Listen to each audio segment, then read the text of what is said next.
ด่วนเตือนภัยหนาวเย็นวันที่8หาวันที่15มังกร2025ข้างทำอิฐของปีอุณหภูมิต่ำสุด1องศาเขตภูเพียงบริเวณและแขวงภาคเหนือ2องศาวันที่7มังกร2025กรมอุตุนิยมเร็วทกศาสตร์แจ้งเตือนสภาพอากาศหนาวเย็นและลมพัดแห้งในระยะวันที่8หาวันที่15มังกร2025เนื่องจากมวลอากาศหนาวเย็นจากประเทศจีนที่มีกำลังแรงเพิ่มขึ้นอีกเทื่อใหม่จะแผ่ลงมาปกคลุมอยู่ทั่วทุกภาคของประเทศลาวด้วยกำลังปานกลางหาแห้ง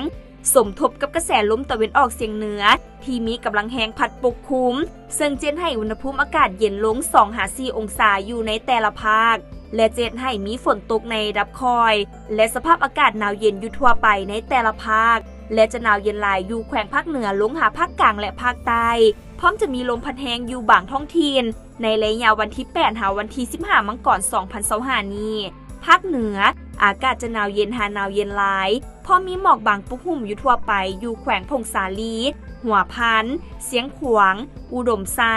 บ่อแก้วหลวงน้ำทาหลวงพะบางไซยะบุรีและจะมีฝนตกในระดับคอยอยู่บางท้องถิ่นอุณหภูมิต่ำสุด 2-6 องศาภาคกลางอากาศจะหนาวเย็นหาหนาวเย็นหลายพอมีลมพัดแห้งโดยเฉพาะอยู่แขวงเซสมบูรณ์บริคำไซคำมวลและสวรรณเขตอุณหภูมิต่ำสุด 6-10 องศานครหลวงเวียงจันทร์อากาศเย็นหาหนาวเย็นพร้อมจะมีลมพัดแห้งอยู่บางบริเวณอุณหภูมิต่ำสุด 11-14 องศา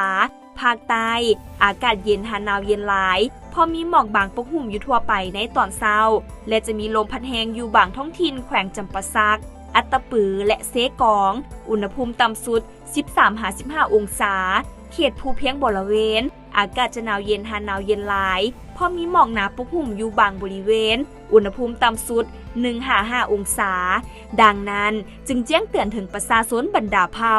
องค์การปกครองท้องถิ่นและองค์การจัดตั้งทุกภาคส่วนจงมีสติเกี่ยมพร้อมรับมือกับสภาพการเปลี่ยนแปลงของอุณหภูมิอากาศหนาวเย็นดังกล่าวโดยเฉพาะอยู่เขตภูสูงภูดอยและหอมภูเซน